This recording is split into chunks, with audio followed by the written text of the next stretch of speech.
Hey everybody, it's Pete. Welcome to Stock Trading Pro. More importantly, welcome to Stocks for Breakfast, where we kick off the entire week. And I'm going to do something today that I never do. We're going to make a prediction today about price action. And I know that kind of sounds like out there, and who forecasts, who predicts, right? I'm very big on just reading the order flow and reading the tape, and I don't like to do that. But the way that the market is setting up right now, it's almost too obvious for the way that price action is likely going to end up unfolding throughout the rest of September and probably into the first week or two of October. The bears are probably going to like what we're going to talk about today, but we do our sector rotation as we do every Monday. And as a matter of fact, we do every day, but we're going to break down sector rotation. We have a couple of pockets of opportunity that are bullish, hanging in there, showing relative strength while the market got kind of demolished last week from the FOMC. There's also a very big news story that we're going to talk about today, something that has been going on kind of behind the scenes. It's going to affect streaming services. We're also going to get a little bit into AI, which obviously has been the conversation du jour for 2023. And one big company which broke out into a big way early last week, 3 monster days of big green candles with heavy volume, pulled back 15%. In the blink of an eye, and now it's setting up another buying opportunity. So we actually have a ton of stuff to talk about today. I love being here with you on Monday. We set up the entire week. I love the comments. By the way, once these calls are going on, and whether or not you're on it live or whether you're watching the replay, absolutely leave a comment below. If we talk about anything today that you want a little more information about, or you just didn't understand how we covered it, I love the interaction. So make sure that you leave a comment below. And look, if we do a good job, if we provide a lot of value, do me a favor, hit that thumbs up button and make sure you subscribe, because you'll be getting a lot more updates. We actually have a bunch of new shows coming out here on the channel as well. So we really want to get into it. Let me make sure I say hello to LJ. LJ, good morning. Tim, how are you? How are you? Great to see you here today. Oscar, how are you, my friend? All right.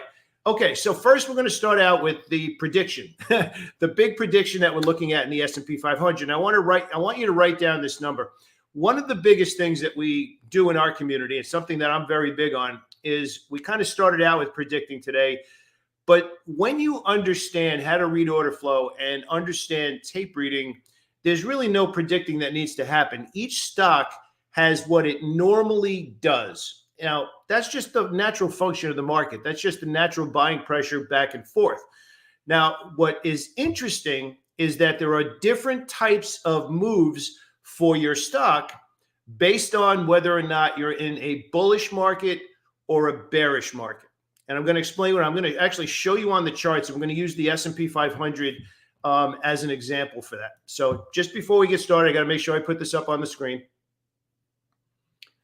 Okay, so for everything that we're about to discuss, this is all obviously educational, right? It's up to you to make the final decision. It's been my mission to help you make better decisions, right? So we're going to first start out with a statistic that I want to bring up to you, and I'll actually kind of pop down into the side of the screen over here. We're going to use the S&P 500, and what's really important is we're going to make a distinction between these moves to the downside versus moves to the upside, and you can probably see it a little bit cleaner probably right here. This is really a good explanation of it right here, and the tone of what price action does in a bullish move for the S&P 500, specifically the SPY ETF, and what price action happens in a bearish move in the S&P 500. Now, typically, let me actually just draw this out for you. I want to really put this in here in context. You could essentially see here that we are looking at basically a $25 move to the upside in a bullish environment. And roughly, if we kind of go to the other side during this little pause here, we're looking at roughly $8 to $10, right? So here's what I want to get across. When you understand order flow and tape reading, when you have a really good framework for what the stock market's supposed to look like, it becomes a lot easier to say, I know exactly what I'm looking for. So it's easier for me to tell, is it there or is it not there? So now this is the stuff that I want you to write down. In the direction of the obvious order flow. So in other words, we're either in a bullish environment or a bearish environment. So if you don't know what that means, bullish means going up, bearish means going down. So in a bullish market, or I should say in a trending S&P 500, both to the upside or to the downside, the moves in that direction are typically around $30. So you want to make sure you write that down. So a bullish move to the upside or a bearish move to the downside in the S&P 500, that price action is typically $30. Okay. Now, last week we had a little bit of I don't know if I want to say an overreaction to the FOMC, but we certainly had a stronger reaction than I think a lot of people expected, simply because Jerome Powell said exactly what everybody thought he was going to say, but we had those two giant days to the downside. How does that influence what we're looking at right now?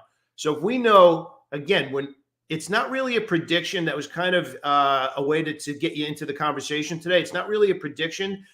That part is not a prediction. But what we're going to do is actually map out exactly what we expect to happen over the next 3 weeks to the next month. Now, that might sound like predicting, but it's really not, because price action, as I just said, is predictable. So when you have a roadmap for the way price action is supposed to look, then it's pretty easy. And I'm going to show you exactly what I mean. So if we talk about the S&P 500 and when it moves in the direction of that particular order flow, we're roughly looking at $30 moves. Same thing on the downside. So if we kind of go over here to the downside, you can see that we're roughly talking about a $30 move to the downside, right? And then if we kind of hop on over here and go to the next move, you can see that we're roughly talking about a $30 move. Now, that's kind of exciting because there's two things. Number one, for profit taking, that's important to know. When you're pushing up or pushing into a level where it's likely to find profit taking, you should know one of two things. Number one, is that the spot where you want to move up your trailing stop loss to protect your gains because you know that's where it would normally reverse?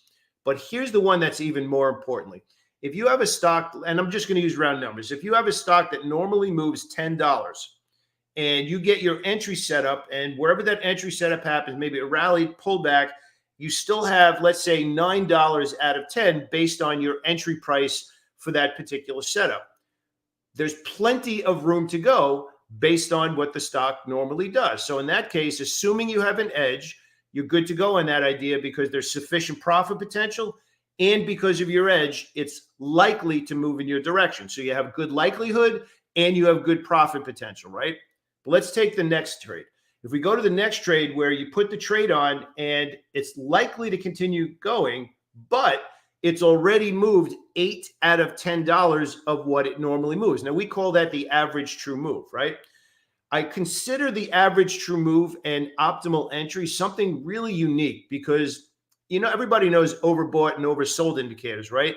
But those don't really give you clues on what the actual action is that you're supposed to take. So when we talk about optimal entry, we're essentially saying you're looking at a stock at the optimal moment when there is sufficient and likely reward potential, profit, based on that particular moment. But let's go back to what we're talking about both in the S&P 500 and looking to enter new ideas.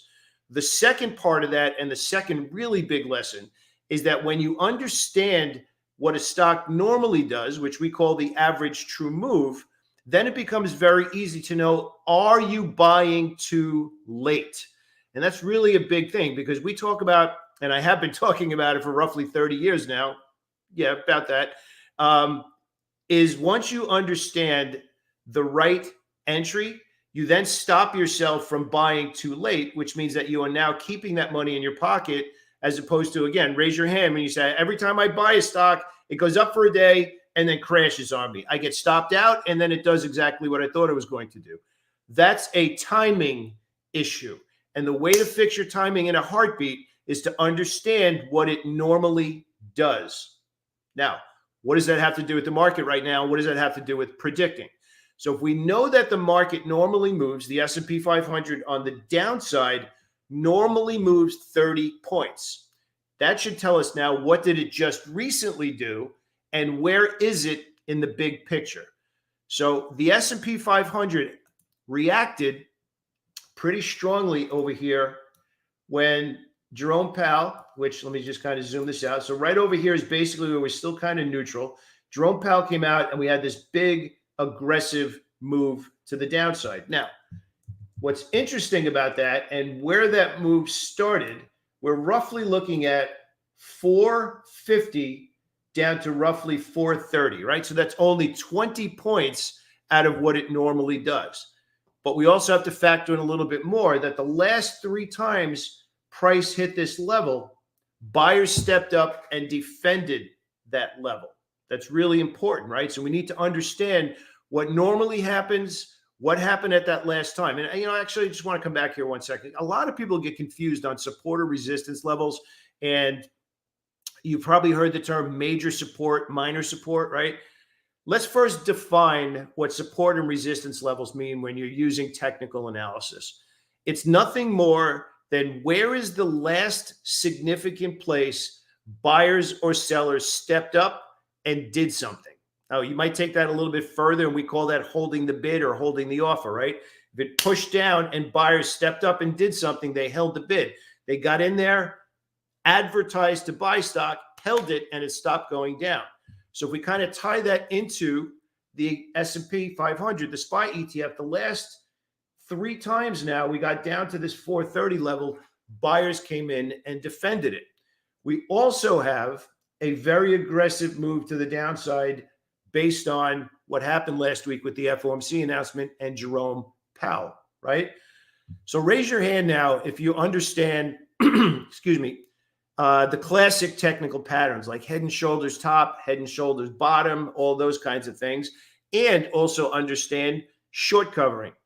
So I think it's a very common thought process right now that the classic old head and shoulders tops and those kinds of things, they don't necessarily work right as soon as the first time they get there, because everybody and their grandmother's looking at it. Everybody and their grandmother has the same exact price and orders are right at that level. Now, I'm not a conspiracy theorist or anything like that.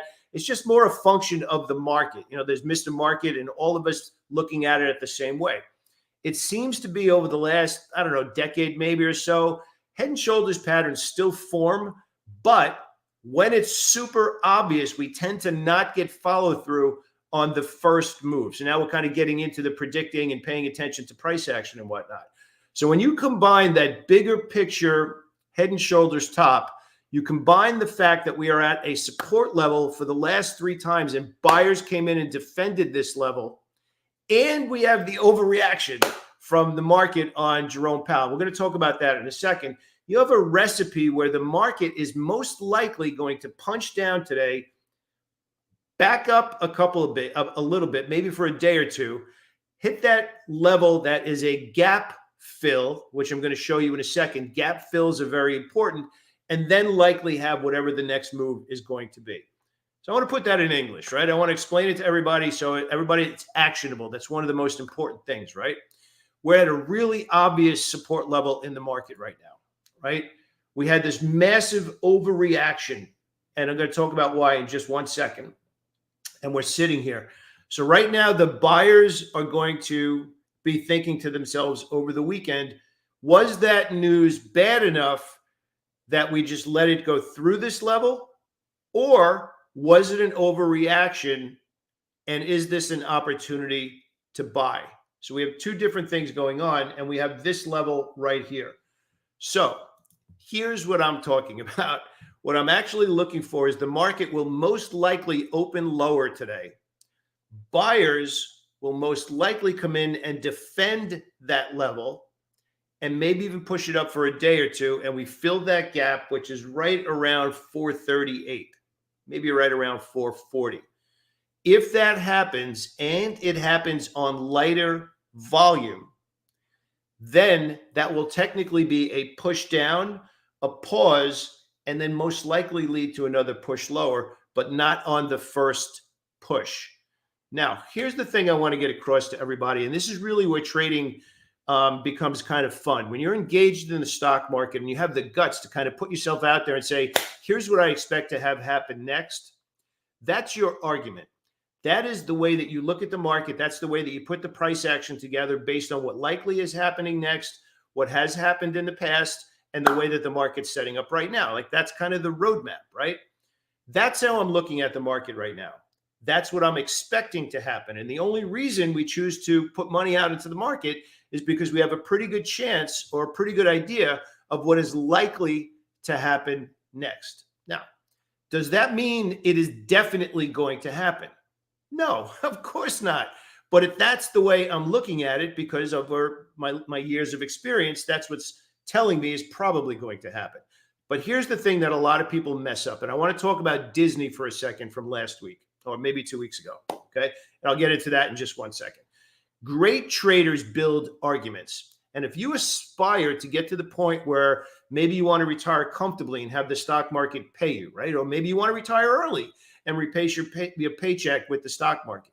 You need to understand that the market and speculating with the market is all based on what is probably going to happen next and what we are definitely going to do. Now, the part that a lot of smart people mess up is maybe they have an edge, but they get so in love with that strategy when what they expected to happen does not happen.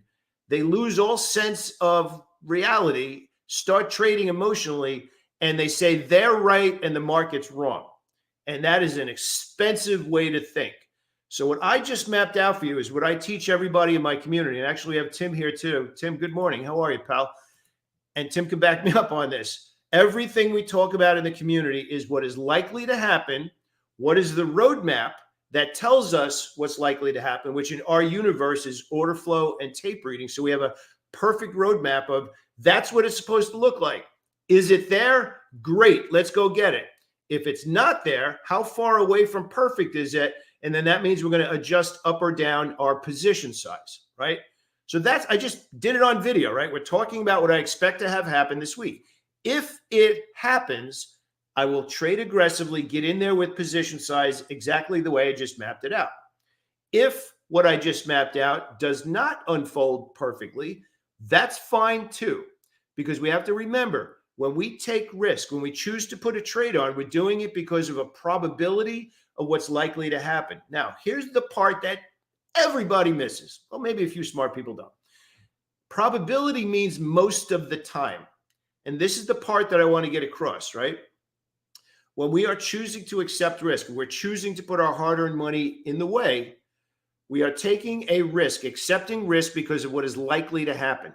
The part that everybody misses or forgets or throws out the window is probability means most of the time, not all of the time. So if you come and trade with me, I'm going to drill this into you every single day. Trading is about probabilities, managing the downside, and then understanding how and when to hold your winning trades longer. We call that's the profit maximizer in our universe. That's how it's a whole structured system of making the most on your winning trade. So actually just one winning trade per month could make your entire month. And a lot of those other ideas kind of wash each other out, which is why win-loss percentage doesn't matter. So here's the thing. I put it out on video. We just talked about what's likely to happen this week. So I'm just going to drill that down even a little bit more. Okay. So if we end up pausing and doing what we talked about and filling this gap over here, right? So push down, pause somewhere in this area, filling this gap on the overreaction. That sets up a new trade with the average true move in the S&P 500, which will be roughly 30 points, okay? So 30 points from 440 brings us down to 410, which just perfectly coincides with the last place that the market started to rally. That's not predicting. That is simply saying, what does this stock normally do in the direction of the current bias, the current buying or selling pressure? So that's how I'm looking at the market this week. Now, I know a lot of people don't want the market to go down. I don't want the market to go down, but I live in the reality of that's what the price action is right now. That's the first part of the equation. The second part is, why did the market overreact so much last week? Jerome Powell came out and made a statement talking about how long they were going to keep interest rates higher. I think the market was fully expecting that they were going to say at some point in the future, we are going to start reducing interest rates. Not only did they not say what was expected, so remember, expectation is going to lead to a reaction, right? That's what I expect to have happen. He did not say what they expected to have, what everybody was hoping to hear, which would have been another bullish move. He said the opposite, and that's why we got that vicious move to the downside. So you can kind of tie this into the way that we read earnings reports, which is the first number, which is what did they do from an earnings per share perspective and from a revenue perspective. So that's what was expected. That's the initial move when earnings comes out. Then they have the guidance after that, which is what are they expecting to have happen over the next quarter, best case scenario, the next year. So when you watch an earnings report, there's always two reactions. There's the what was expected and then what is expected going forward. That's exactly what happens when an FOMC announcement happens, is there's the number, whether or not they're raising, lowering, or doing nothing with interest rates. And then there's the meeting a half hour later where Jerome Powell's language gets dissected 55 ways from Sunday, and they talk about what's going forward. And it was the going forward reaction, because if you actually were watching the market that day, it actually opened lower, rallied all the way back up to where it started. And then he started speaking at 2:30, and that's where we kind of hit the skids, right? So that's the way the market is. Now, you have a choice. You have a choice to say, I want the market to go up, but right now it's not. Now, that's the fact, right? The question is, how are you managing risk during that environment? How are you managing your position size during that environment? So risk, making sure that if you get stopped out, be okay with it. It's one of those ideas that just didn't work out. Even if it was a good idea, you just kick it out, get back into cash, and the smart move is to then look for another idea, assuming you hit the level that you believe was your stop loss.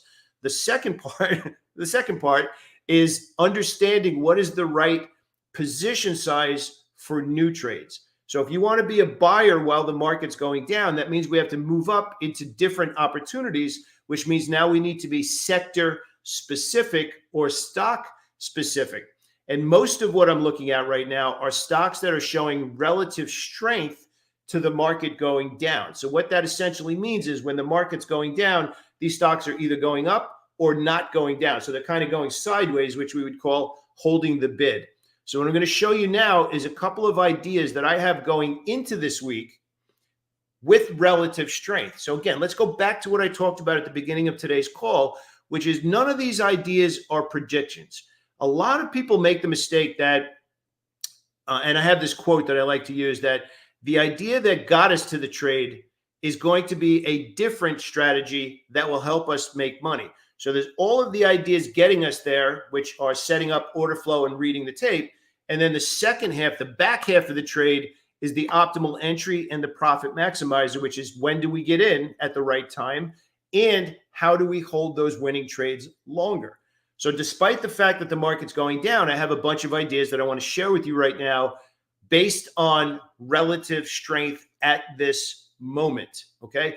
Now, I do want to point out one trade from about a week and a half ago, maybe 2 weeks ago. We were looking at Disney. Disney had a monster support level that actually broke down, and it was a profitable trade for us.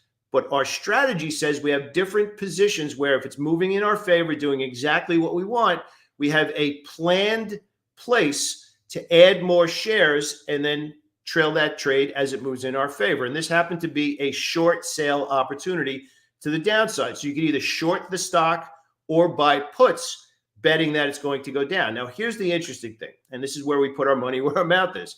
We had a short sale in Disney. It broke down. Somebody on YouTube had asked me 2 weeks after the fact, how did that trade work out for me? Now, this trade was profitable to start out, and then it rallied back up to our entry price, which means that we took a flat on the position.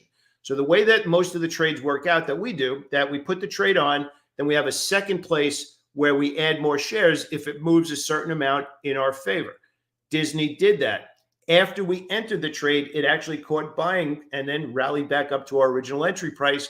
So what was a small profitable trade turned into a small losing trade. Now, I want to walk you through first the trade and then the mindset, right? So if we take a look at Disney, because this is actually playing out into a much bigger play and why the stock's actually up a little bit this morning. So if you take a look over here, that's actually the price that we were looking at, right? We were looking at this big support level. It really meant a lot. We kept talking about 85, 85, 85, and you can go back to the video and watch it. And that's exactly what happened. And there's actually two trades. I want to walk you through this because I want to make sure that you understand you're not going crazy, okay? So actually this push down right here, it's set up perfectly. Could not have done any more than we could have expected, right? Then it pulled back a little bit, pulled back a little bit, moved down a little bit. And that's actually where our system said, let's get more shares, right? If you just look at that picture and you're looking for it to go down, it's doing exactly what we would want it to. We don't know what's going to happen next. We have all that information up to the moment of placing the trade. So in that particular moment, it broke this big support level. It pushed down in our level. It paused, and then another bearish move to the downside.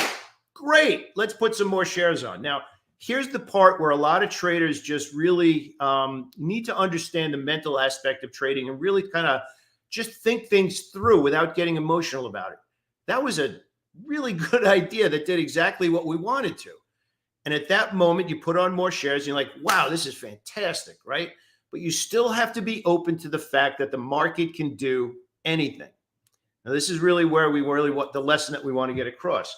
So as Disney starts to move in our favor, we start to catch some buying pressure, and you can see it came all the way back to our entry price. Now, it's very easy to say after the fact, you should have, you could have, you would have, right? You can't do that. You'll beat yourself up and you will second guess yourself all the time. The right play for me in that situation was it was doing everything I wanted it to do. And what should have happened is it should have continued to push down, but it didn't. I am perfectly okay because it's more important for me to do what I'm supposed to do all of the time, but place orders based on what is likely to happen. And that's the part that you're probably struggling with right now. If you can't get a grip on the market, is that you're trying to be right instead of understanding that it's just a question of setting up good ideas, letting them unfold, and following your rules.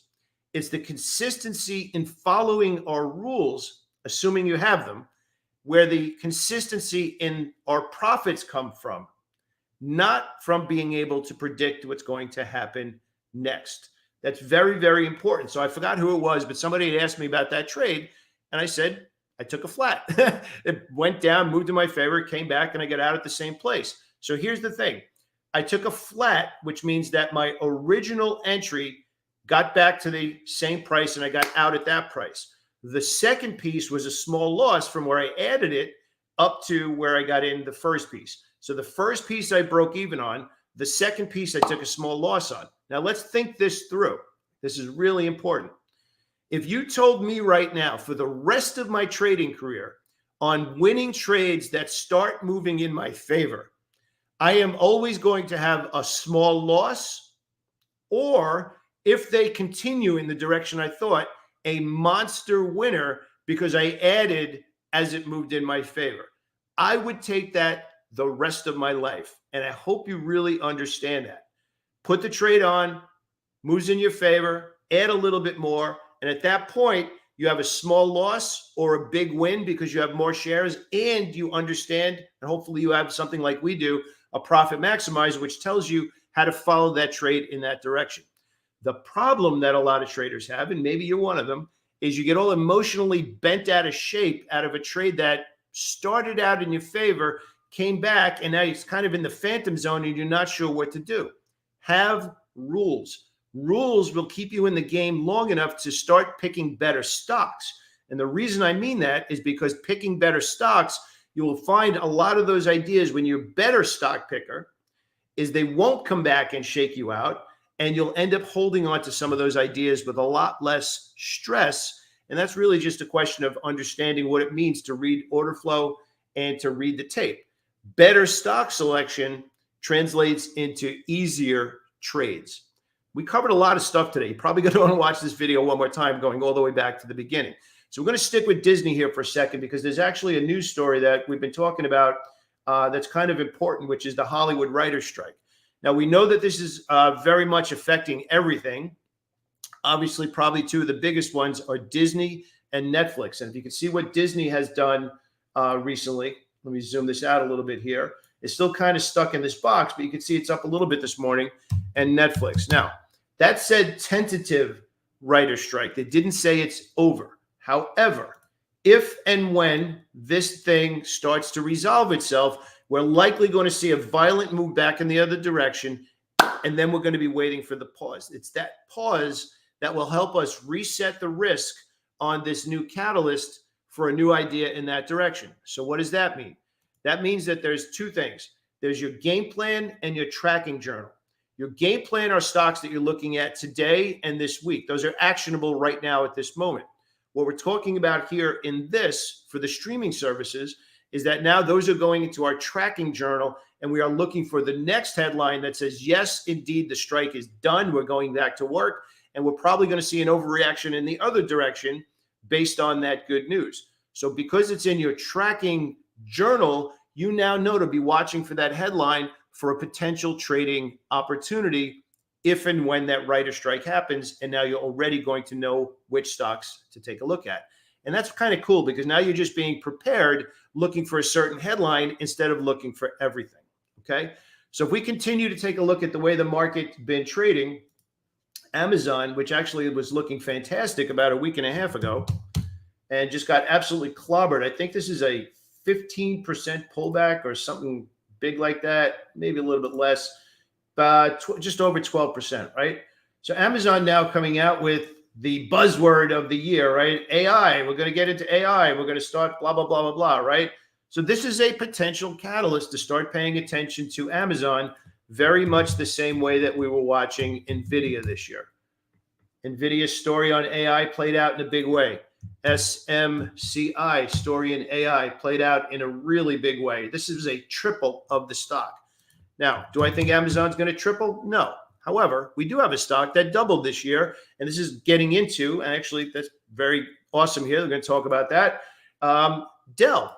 Dell has doubled since March. Doubled. 36 to 72. We're actually going to break this down in a second. We're actually going to break that down. So what's going through your mind right now when you see a relatively inexpensive stock go from 36 to 72 over the last 5 months in a pretty straightforward, easy to grind higher manner? If you did not see that, which is a big part of what I do in my community, we have to ask ourselves why. Do we not have the structure that tells us when something's in order flow? Do we not have the structure when it tells something that has changed from downtrend to uptrend? And I talk about that a lot here on this channel as well. Or are we simply not spending that extra 10 minutes every night saying, how do I identify which stocks are moving and how do I know that they're still valid? If we go back to this chart of Dell, that's a pretty solid move. 1 earnings report, 2 earnings reports, 3 earnings reports in a row of bullish pressure in that direction. So now I'm not saying this to make, obviously not saying it to make anybody feel bad. What I want to do is challenge you a little bit. This is a stock in the last 5 to 6 months that's had a slow grinding move higher and doubled. So if everybody out there saying there's nothing to do, I can't find anything, you're wrong. There's no other way to put it. I don't want to sound like Jim Cramer and say there's a bull market always. However, when you put in that little bit extra time, and I'm going to show you how I do that in just a second, you start to unpack pockets of opportunity that become a little bit more obvious. So when we're doing that kind of stuff and we start to unpack it, you have to start out with sector rotation and what the market has been doing and how you plan to look at that, right? Then you break it down by day and you start to notice pockets of opportunity. Then you start to break that down a little bit deeper and you start to pay attention to where is buying pressure despite the market going down. So these are the first places you would consider. And actually, David's talking about our call on Saturday. We actually spent a lot of time on Saturday talking about and understanding short selling. So if you understand short selling, you would actually go over to sectors and you would start to find where the dominant number of stocks are showing bearish order flow. So right now, you can see that the majority of the bearish stocks would be in consumer cyclical.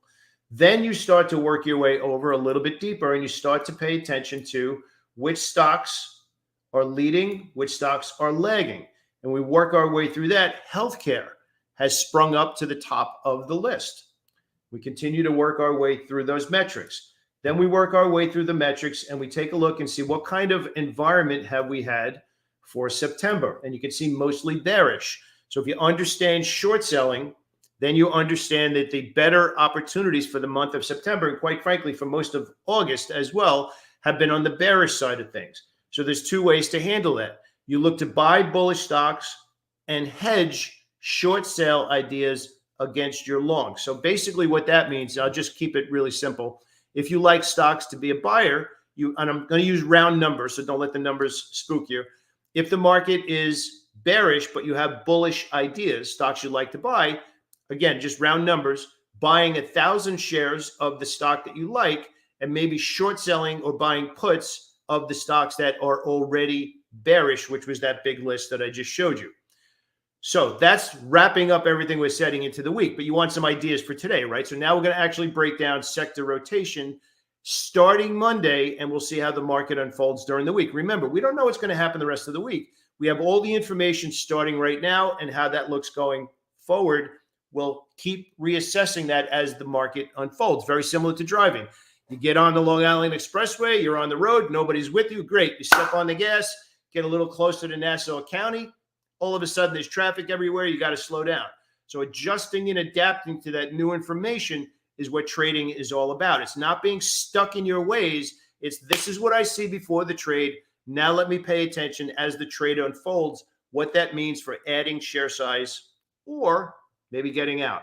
So here's the ideas that we're looking at heading into this week and how we're breaking the market down. Okay. So if we head our way over into sector rotation, we just showed you that healthcare rocketed up to the top of the list. So what does that mean from a trade perspective? Although expected breakouts did not punch higher, they didn't collapse either with the rest of the market. So relative strength is the play that we're looking at in healthcare right now.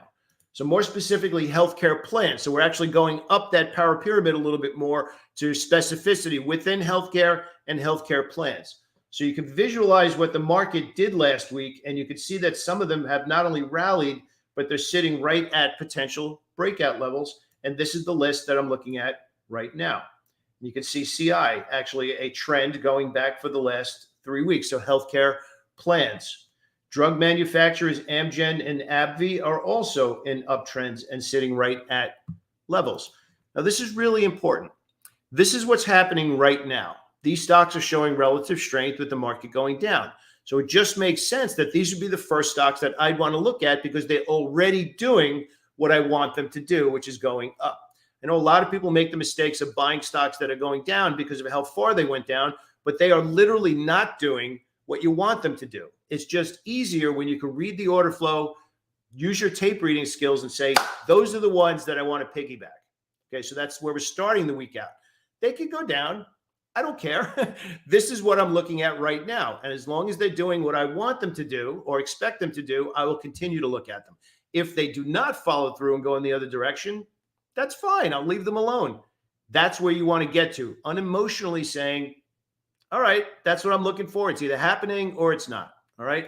So if we continue to work our way through, obviously we're talking there, but although technology is being dragged down with higher interest rates and continuing conflicts, we do have a few ideas that are worth heading into the new week, right? With the type of market we had last week, can be challenging to find solid setups, but we actually do have a few in the sector. IBM. Okay. Let's take a look at IBM, which has also been in a bullish move since the beginning of May. Look at that trend, right? Now, the challenge we're going to have here in IBM is whether or not this was what we might call distribution. Look at that volume and look at that big move, and it's pulled back for a couple of days. So IBM for me right now is actually a new idea that I'm looking at today because of this solid order flow, because of this bullish gap, because of the heavy volume, because of the decreasing volume during this pullback, and we're kind of pulling right back to that level. So if we continue to map out what we're looking at in some tech stocks this week that are showing relative strength, the stock shows clear bullish order flow since July, which is really interesting when most of the market topped out. So now let's talk about that. If we take a very quick look since July, we're just going to look at this price action here in IBM and take a look at this price action in the market during that same time. IBM is actually doing the opposite of what the market is doing. That's pretty interesting, right? So we have a potential trade setting up in IBM today. Likewise, Dell Technology continues to show follow-up buyers since the bullish earnings gap at the end of August. Friday also shows a well-bid candle. So let's actually take a look at Dell and pop that in there, right? Look at these. First of all, look at Dell since March. earnings report, bullish gap, good volume. Look what Dell did on Thursday and Friday compared to what the market did. This is a situation where it's setting up very nicely. And if it follows through, fantastic. But you can't tell me there's no ideas. That's the point that I want to get across to you. So if you're having a hard time finding ideas right now, you just need to learn a roadmap for looking at the market. And like I just showed you, just doing that little bit of extra 5 or 10 minutes every day. That's it. Okay. So let's continue with looking at some of the ideas heading into this week. So obviously Dell is looking pretty solid heading into today. No reason to guess. We'll let our order flow and tape reading skills determine the next move, right? So again, a couple extra minutes of work. There's the chart of Dell. So sticking with technology, what other stocks might be doing the same thing that they're doing, right? A couple of other stocks in my watch list, ESTC, which was actually called out by Brad in our weekend game plan call. Again, that looks pretty solid right there. It's got some room to go. It's got roughly $10. It's setting up pretty nicely here. Push and a pause right near a breakout level. I'll definitely be watching that one this week. So some other ones in here, WDC, Akamai, and VMW. Akamai especially interesting, right? Broke big resistance level at 106, closed near the high for 3 days. So you know what? I'm actually going to do this. Let's actually show you how we break this down, right? This is what we call, you could actually be building an argument here, right? So we're going to actually do that. Let me put this in here. And this is something that a lot of people just could really elevate themselves, something as simple as this. First step, broke a big resistance at 106. Next, close near the high for the next 3 days. Next, produced a bullish gap, and then a bull flag, which is a continuation pattern, and gave us an inside day for a breakout setup. 5 different reasons to consider looking at this stock today. So I want to challenge you. And that doesn't even include order flow, the fact that we're looking at it in the first place. How many ideas, when you look at a stock, do you say, it just went up yesterday, or met a scanner and I'm going to look to buy it? That's not enough. You want to build as much into that argument as possible. If I'm going to take risk and put my money in harm's way, you better have some good reasons to do that. And the more reasons you can put into that trade, your conviction level goes up. But here's the thing. Even doing that, there's still going to be some fantastic ideas that don't follow through. And I'm keep touching on this because I know it's a very sensitive subject right now where some people are feeling like they're getting their head beat in by the market every day. This is where you recognize what's going on, lower your initial position size, look for some good ideas, preserve your capital, preserve your mindset, make some cash flow until the market picks a better direction for the way that you trade. So if we continue to work through this, that's 5 reasons to potentially be looking at Akamai today. And if we kind of zoom out a little bit on that chart, you can actually see it's kind of setting up a 2-step trade where this pause has another $12 to $14. But here's the price action what did the market do the last 5 days? And look at what this stock did. Just these little clues, right? Putting that into the equation. So we're kind of working our way through. And other sector is crude oil. Obviously, energy, crude oil getting all that attention. Obviously, crude oil had that $90 headline, right? So we don't want to ignore some of the energy stocks that we've been watching over the last month or so. And here's another one, right? So VLO, MPC, CCJ, PBF, and PSX, right? Probably the one that I'm watching the most today is this one right here. And you can actually see MPC going all the way since July. Again, the market pulled back in July. Energy took off. Our community focused on energy stocks. We're following and piggybacking, but you need that roadmap first, right? You need to understand order flow. This last push and pause, a push and a pause. Now, we're not going to guess. We're going to let it unfold. So here's what it is. 157 would continue and validate this buying pressure. 157.50 and below that at 152 would say this trend is over and start to look for something else. Okay? No guessing, just mapping it out. Here's what I expect. Let's see what happens. All right? Obviously, we'd love to see bullish momentum into the week. I'll take stocks that paused as a sign of relative strength. And now we're going a little bit deeper into the sectors where we're looking at Allstate, Travelers, and Chubb. Allstate broke out and pausing right at that breakout level. And you can see a few of them doing exactly the same thing with CB. So what I want to get across here, and I hope this is really coming through, that when you have a structure for price action, everything is easier because you're no longer predicting, you're no longer guessing, you're no longer forecasting. You're simply saying, I understand what perfect looks like. Now I'm going to go out to the market and say, do I see anything perfect? If yes, go get them. If the answer is no, you just leave it alone and then you wait until what you see is there. Now, there's different degrees of trading. There's perfect, and then there's, that's still pretty good. And that one, maybe. So the further away you get from perfect, here's the key. You can still take those ideas if they meet your strategy, but if they're moving away from perfect, that means that we should also be reducing how much we're willing to put into that trade because it's not perfect.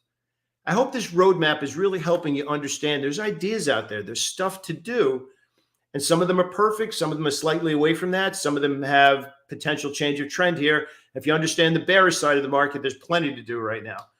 This is what trading is all about, and this is really where trading can become the world's greatest business for you if you just simply have the roadmap and give yourself a chance to understand how to use that roadmap. All right. So that's our game plan for the week. Look, if you want to join me, we have a newsletter that you can get. I give you this from start to finish every single day. There's videos, there's a course, there's a whole bunch of bonuses in there. It's $297 for 90 days with a 30-day money-back guarantee. If you want to get this from me every single day and get my setups, click that link down below in the video. I'd love to see you there. If we did a good job today, do me a favor, give us a thumbs up, hit that subscribe button, and I'd love to see you soon. All right? Have an awesome day, everybody. I'll speak to you soon, and have a great week.